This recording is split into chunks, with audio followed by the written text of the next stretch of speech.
majority of my practice has been in traditional architectural office-based work, so the usual buildings, houses, etc. But I'm really interested in actually installation arts, and then also in using architectural language forms, so plan drawings, section drawings, 3D drawings as reference languages for creating other kinds and other forms of architecture. Initially, I didn't have the confidence to apply.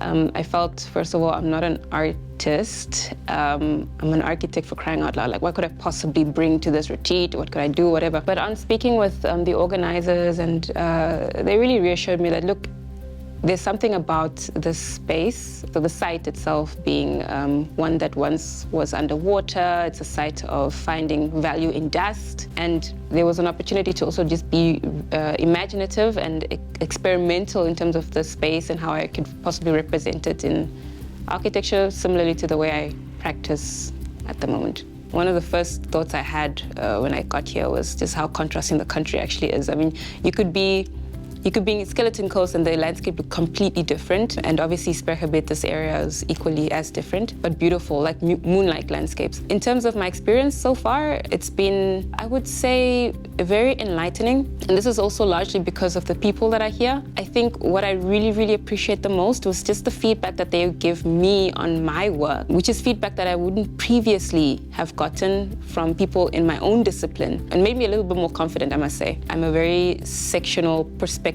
type of sketch person. I sketch in scenes, but I do hope that coming out of here, I leave a lot more confident in expressing my work. Even just the experience of being here, I hope to leave having produced a representation of sorts, an architectural representation that is, from my point of view, very subjective, of this experience and of the site. Reimagining for me includes really scientifically looking at the element, understanding its make, its property, and then translating it from that core place and position all the way outwards to its